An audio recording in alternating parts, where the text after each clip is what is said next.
오늘 강림절 3주인데 여기 앞에 초가 보이시죠? 우리 강림절 1주는 보라색, 둘째 주는 연보라, 오늘 셋째 주는 이게 이제 분홍색, 다음 주에는 이제 흰색이 하나 더 꽂히겠죠? 점점 색이 옅어지죠? 주님 오시기 전에 어둠이었던 이 세상, 소망 없던 이 세상에 주님이 이제 가까이 오실수록 밝은데 우리 주님은 빛으로 이 땅에 오시죠. 자, 제목을 따라해 보겠습니다. 우리가 사랑해야 할 이유. 오늘 말씀에 은혜 받으시기를 축복합니다. 사랑이 뭡니까? 유행가 가사는 눈물의 씨앗이라고 그랬는데 우리 신약 성경의 기자들은 그 당시 세상에서 흔히 쓰이던 사랑이라는 단어들, 남녀 간의 사랑을 에로스라고 그러고 가족 간의 사랑 스톨게, 또 친구 간의 우정을 필리아라고 그러는데 이런 정도의 단어를 가지고는 하나님의 사랑, 우리 기독교에서 말하는 사랑을 표현할 수가 없었습니다. 그래서 당시 세상 문헌에서는 잘 쓰이지 않는 하나의 단어를 찾아냈는데 그것이 바로 한번 따라해보세요. 아가페. 자신의 모든 것을 아낌없이 내어주는 사랑, 끝없이 베풀어주는 희생적인 우리 하나님의 사랑을 말합니다. 요한일서는 사랑의 서신, 사랑의 편지 이렇게 할 만큼 사랑이라는 단어가 명사로도 나오고 또 동사 형태로 무려 50회 정도가 등장하고 있습니다. 그래서 신학적으로 볼 때 요한일서는 마치 아가페 해설서와 같아요. 특별히 4장 7절부터 5장 3절까지는 매 절마다 사랑이라는 것이 집중적으로 등장하는데 우리 그리스도인들이 사랑을 전해야 할 근본적인 원리와 구체적인 이유에 대해서 아주 체계적으로 설명하고 있습니다. 자, 그 가운데 본문은 사랑의 기원과 본질에 대한 말씀으로 우리 거듭난 그리스도인은 사랑이신 하나님을 알고 예수 그리스도의 대속의 십자가 사랑을 알고 있기 때문에 마땅히 형제간에 서로 사랑해야 된다, 이런 말씀입니다. 자, 우리 7절을 보면은 7절은 사랑의 당위성에 대한 말씀입니다. 같이 읽어보겠습니다. 사랑하는 자들아, 우리가 서로 사랑하자. 사랑은 하나님께 속한 것이니 사랑하는 자마다 하나님으로부터 나서 하나님을 알고.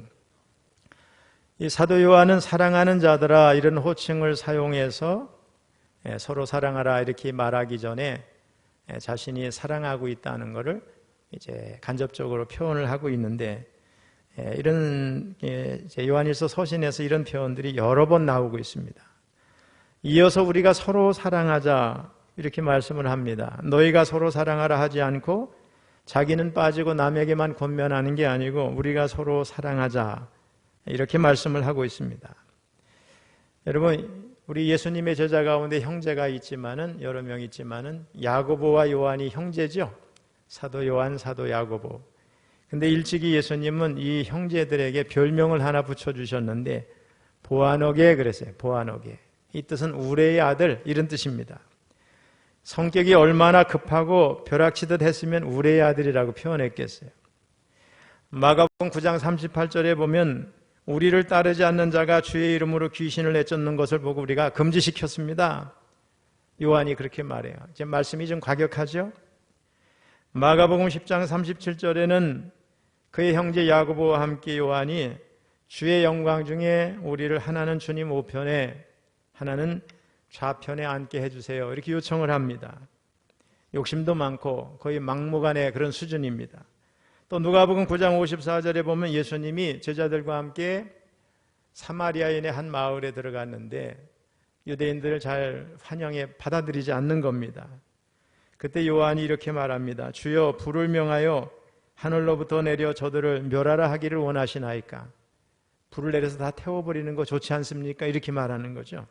정말 과격하고 잔인한 성격의 소유자 같습니다. 그런데 이 요한이 바로 우리가 서로 사랑하자 이렇게 말씀합니다. 예수님이 메시아인 걸 알지 못했을 때 주님의 제자로 있을 때와 지금 거의 1세기 말쯤 이렇게 오래오래 이제 복음을 전하면서 다른 동료 제자들은 다 순교했죠. 오래오래 살아남아서 이제 서신을 기록하면서 달라졌어요. 제자 때와 지금의 모습이 완전히 달라졌어요. 요한이 변한 겁니다. 사도 요한은 사랑의 당위성의 근거를 하나님께 두고 강력하게 권면하고 있는데, 우리 요한복음도 사도 요한이 기록을 했으니까 예수님이 뭐라고 말씀하셨는지 보면 그 예수님의 말씀에 근거했다는 걸 알 수가 있어요. 요한복음 13장 34절 35절 읽어봅니다. 시작. 새 계명을 너희에게 주노니 서로 사랑하라. 내가 너희를 사랑한 것 같이 너희도 서로 사랑하라. 너희가 서로 사랑하면 이로써 모든 사람이 너희가 내 제자인 줄 알리라. 아멘. 자, 아울러서 이 7절에 보면 사도 요한은 사랑의 기원에 대해서 말씀하는데, 사랑은 하나님께 속한 것이니 그랬어요. 헬라어로 헤 아가페 에코 투데오 에스틴 이런 말인데, 직역을 하면 사랑은 하나님께로부터 나온 것이니 이런 말씀이에요. 그러니까 사랑의 기원에 대해서 말씀한 겁니다. 자, 우리 8절을 한번 읽어보겠습니다. 시작. 사랑하지 아니하는 자는 하나님을 알지 못하나니 이는 하나님은 사랑이심이라. 자, 마지막 부분에 하나님은 사랑이심이라. 이게 무슨 말씀이에요? 하나님은 사랑 그 자체다 이런 말씀이에요. 따라서 우리 그리스도인이 서로 사랑해야 되는 것은 의무가 아니라, 주님을 믿고 거듭난 하나님의 자녀가 되면 주님을 우리 하나님 아버지라고 부르잖아요. 그럼 자녀가 아버지를 닮는 것처럼, 자녀가 아버지를 닮는 것처럼 우리 하나님의 자녀가 됐으니까 하나님이 사랑이시니까, 자녀의 특성상 아버지가 사랑이시니까 사랑할 수밖에 없다 이런 말이에요. 사랑이 하나님의 본질이요 속성이기 때문에 하나님께 속한 사람, 다시 말하면 구원받은 사람은 사랑하게 된다는 거예요. 사과나무가 사과를 열매를 맺듯이 맺게 된다는 겁니다. 특별히 사도 요한은 그 본절 말미에서 뭐라고 말씀하느냐, 사랑하는 자마다 하나님으로부터 나서 하나님을 알고 그랬어요. 그러니까 하나님을 아는 자가 사랑하는 자인데, 여기서 안다는 말은 우리 그 구약 히브리어의 야다란 말이에요. 야다란 말은 경험적인 알매예요. 체험적인 알매예요. 인격적인 만남을 통해서 아는 거예요. 제3자가 돼서 어느 부부 뭐 저렇다 이렇게 얘기하는 거와 달라요. 부부가 살아가면서 아는 거하고는 다른 거죠. 인격적인 만남을 가진 체험적인 삶을 사는 사람이 아는 것처럼 우리가 하나님을 안다는 얘기는 우리가 구원받은 하나님의 자녀가 됐다는 거거든요. 이렇게 하나님의 자녀가 된 사람은 뭐라 그랬어요? 사랑을 실천하는 겁니다. 그래서 실천을 동반하는 사랑이 그가 하나님께 속한 자이고 하나님을 아는 자가 된다는 기준이 된다는 거예요. 그러니까 사랑을 실천하지 않는 사람은 하나님을 아는 사람이 아니라는 거예요. 자, 8절에서 다시 한번 읽어볼 텐데, 사랑하지 않는 자는 하나님을 모르는 사람이라고 그랬어요. 읽어봅니다. 시작. 사랑하지 아니하는 자는 하나님을 알지 못하나니 이는 하나님은 사랑이심이라. 이 말씀은 참된 그리스도인이 사랑 자체이신 하나님으로부터 나서 하나님을 알기에 마땅히 사랑할 수밖에 없는 존재들이라면, 반대로 사랑하지 않는 사람은 하나님으로부터 난 사람이 아니라는 것을 증명해 준다는 거예요. 당연히 하나님을 알지 못하는 자일 수밖에 없겠죠. 왜? 하나님은 본질상 사랑이시기 때문에 하나님을 아는 사람들은 당연히 사랑을 실천하며 표현하며 산다는 거예요. 우리 사도 요한은 3장 10절에서 모든 사람을 하나님의 자녀들, 마귀의 자녀들로 나눴어요. 한번 읽어봅니다.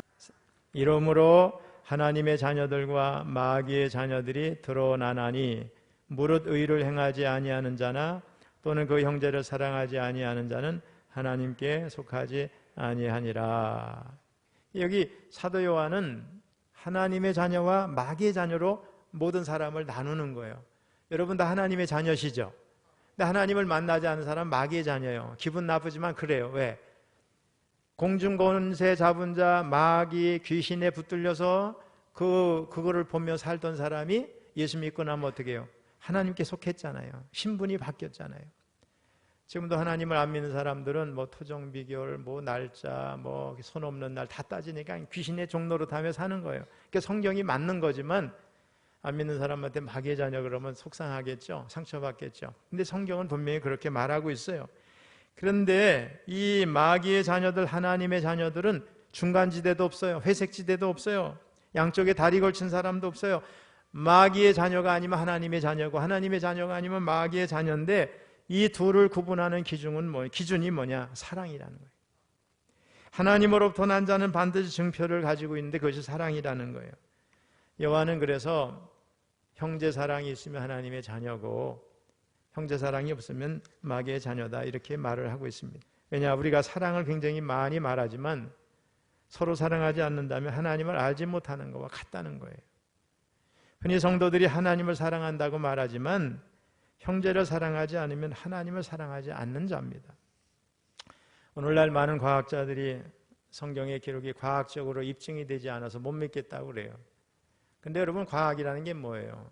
이렇게 하나님이 만드신 것 중에서 그죠? 일부 조금 연구해서 뭘 알고 규명해내는 거잖아요.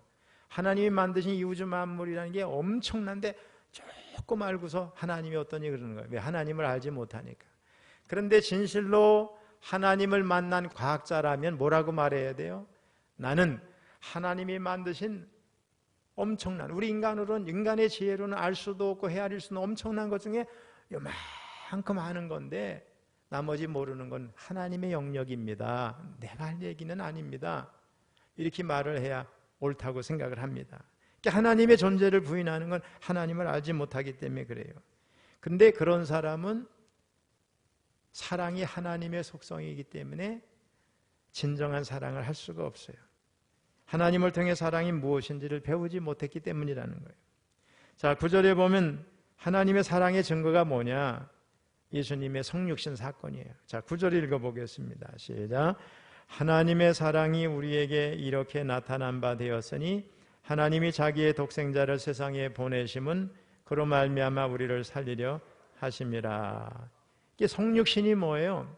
이를 성자를 쓰는 거예요. 육을 입었다는 거예요. 예수님이 이 땅에 오셨다는 것은 높고 높은 보좌에 계신 신성을 가진 예수님이 자기를 제안해서 볼 수 있는 모습으로 우리와 소통할 수 있는 사람의 모습으로 이 땅에 오셨어요. 낮아지셨어요. 휴미리에이션, 겸비하셔서 오셨어요.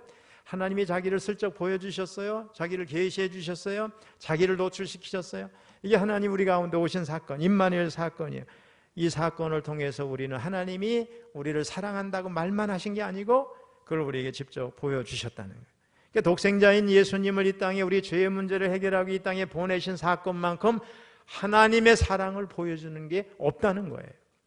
자, 그래서 요한복음 기자는 하나님이 독생자를 내어주시기까지 세상을 사랑했다고 말씀합니다. 요한복음 3장 16절 시작.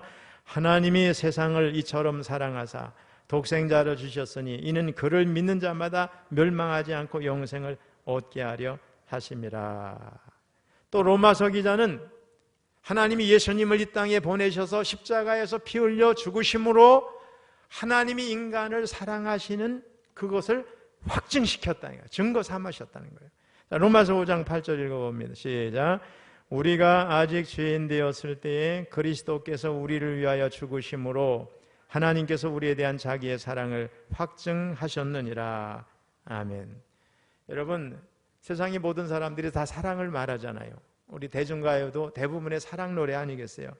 근데 아무리 화려한 미사여구를 사용해서 듣기에 달콤하게 말할지라도 모두 자기 유익과 자기 만족을 위한 사랑에 불과해요. 왜 자기 사랑이냐?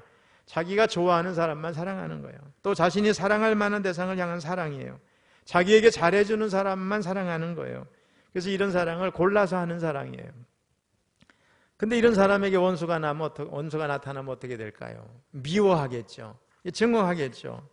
근데 예수님의 사랑은 악인들까지도 다 사랑하는 사랑, 그런 사랑입니다.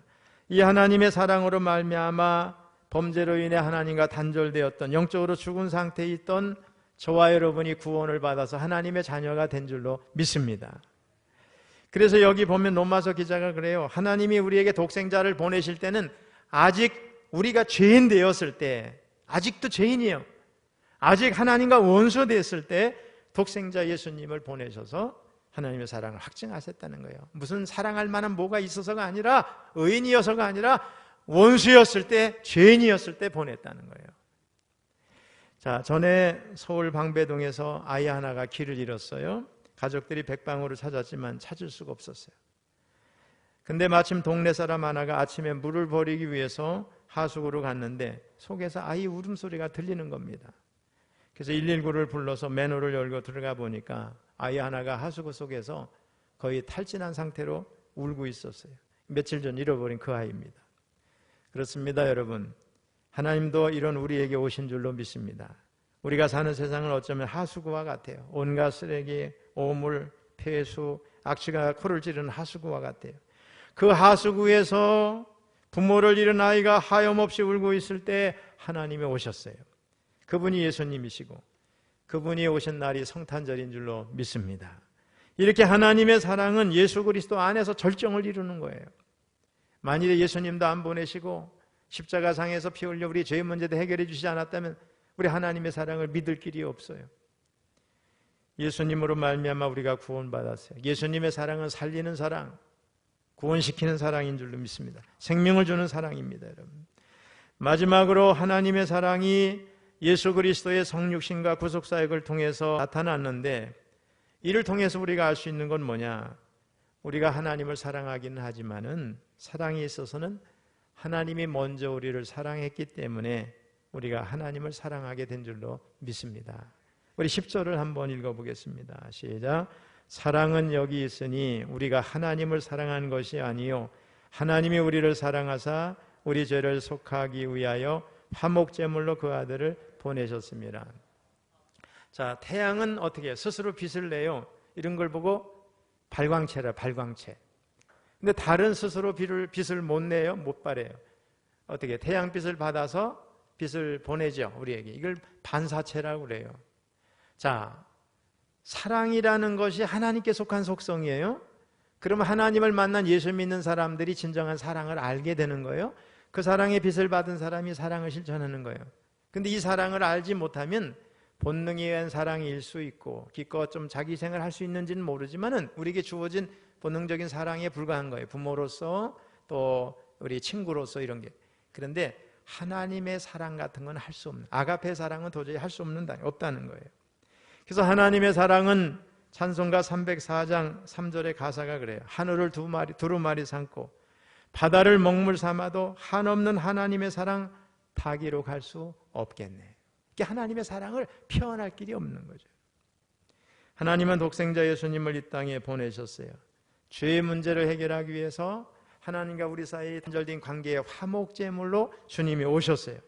주님은 십자가에서 물과 피를 다 쏟으시기까지 자신을 내어주셨어요. 그래서 우리가 살게 됐어요. 이 사랑을 깨닫는 자가 비로소 하나님을 알게 되고 하나님의 사랑을 알게 되는 자인 줄로 믿습니다. 어떤 이는 성경을 보고 실망을 했다고 그래요. 성스러운 책으로 알고 읽어봤는데 그렇지 않더라는 거예요.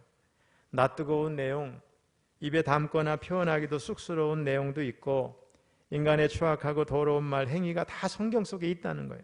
사실이죠? 시아버지와 며느리가 동침하는 얘기가 성경에 있어요. 왕이 부하 장수를 죽이고 그의 아내를 뺏어서 자기 아내로 삼는 얘기가 있어요. 간음, 동성애, 또 뭐 반역, 음모, 배신, 또 전쟁, 살인 이런 얘기는 왜 이렇게 성경이 많은지 성경을 읽다 보면 이게 성경인가 이런 생각이 들어요. 그런데 아이러니하게도 그런 이유로 성경은 하나님의 진한 사랑 이야기가 됩니다. 반역하고 음모를 꾸미고 살인하고 미워하고 시기하고 이런 사람이 주님을 만나고 변화된 이야기, 이런 있는 그들의 모습 속에 하나님이 그들을 참아주시고 그들을 받아주시고 용서해 주시는 이런 사랑 이야기가 하나님이 사람을 구원하는 이야기죠. 그것도 착하고 포명이 단정한 사람을 구원하는 이야기가 아니라 도저히 구제받을 수 없는 악한 인간들을 구원해서 생명을 주고자 독생자를 제물로 삼으신 이야기가 성경 이야기입니다. 그래서 진한 사랑의 이야기죠.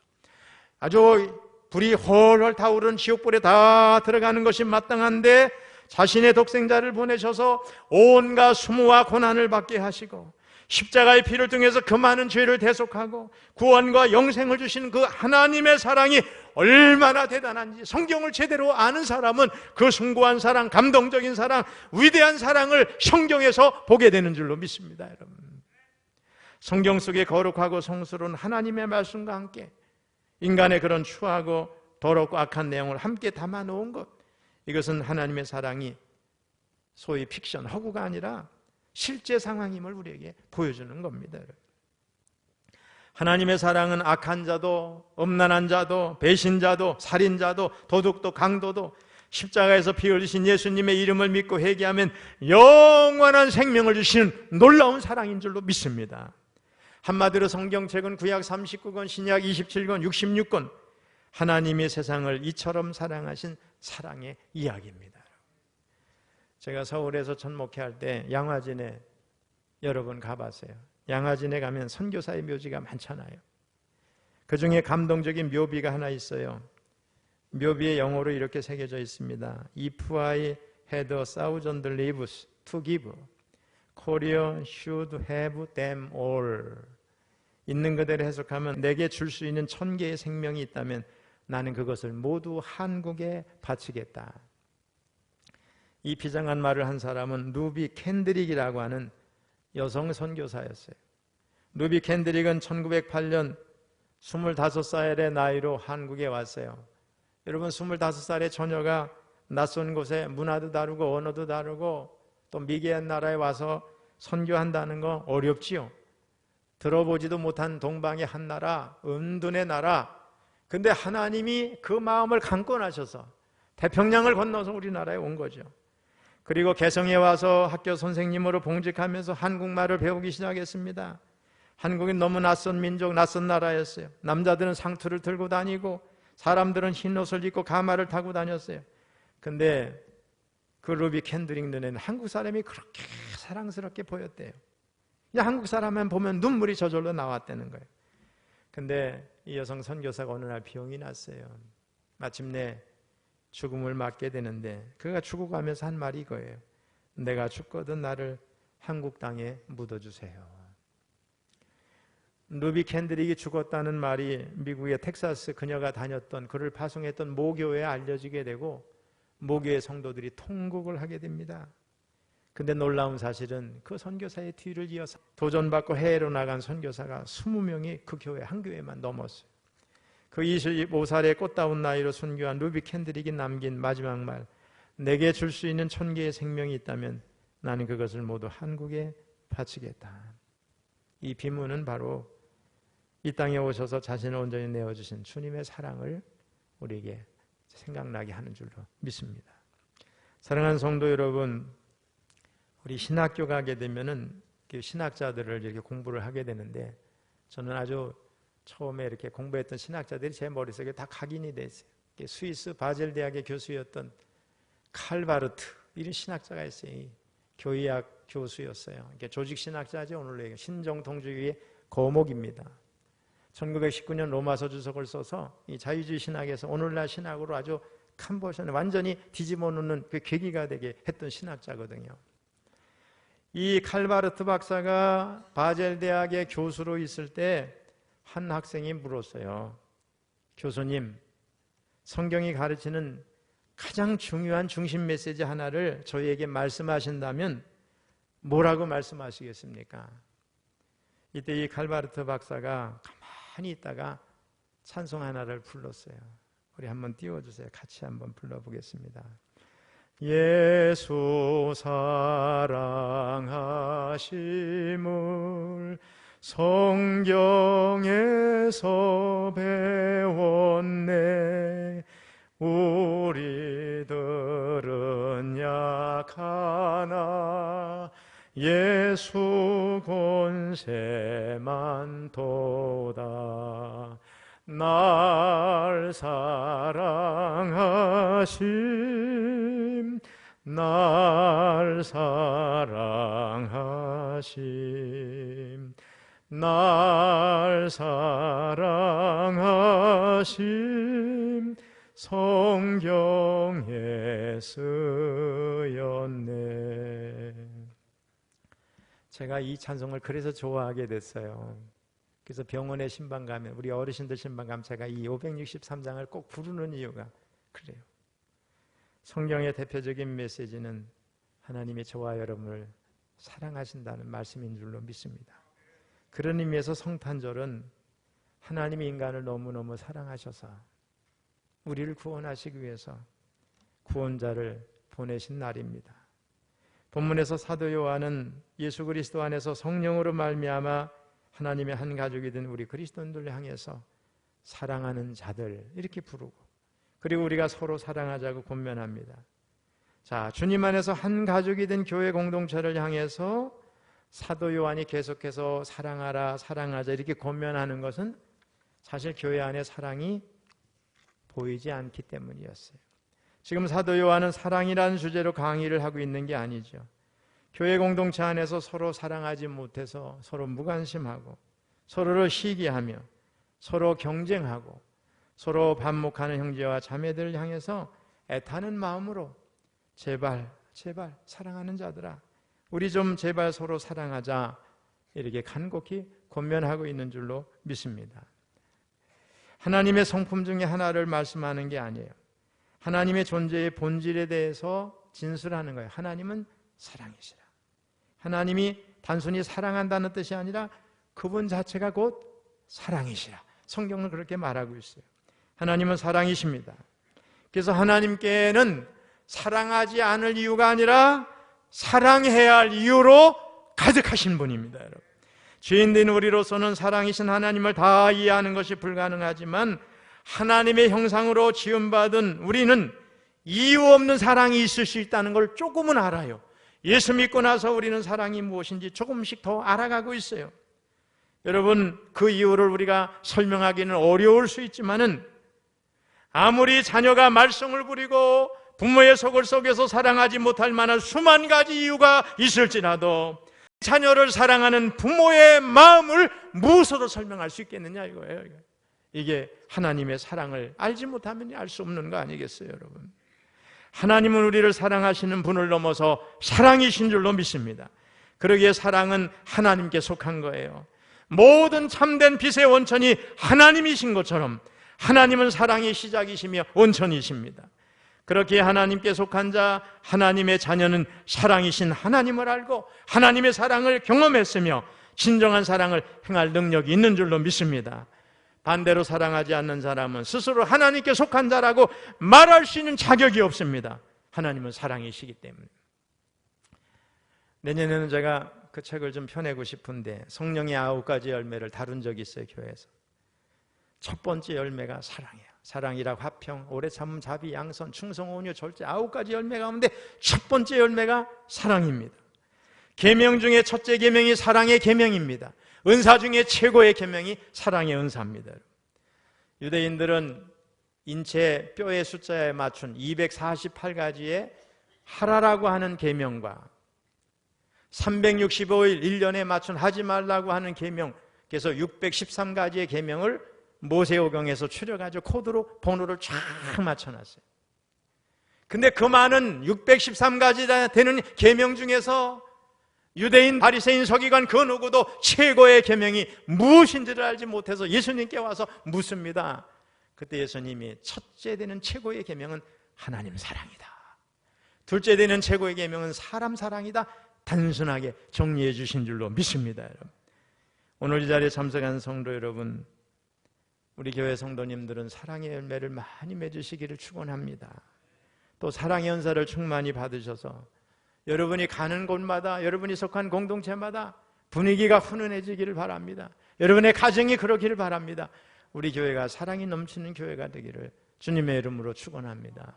이 성탄의 신비를 아는 사람은 이 사랑을 실천하는 자이고, 이걸 실천하는 자가 구원받은 하나님의 자녀임을 오늘 본문은 말씀하고 있습니다.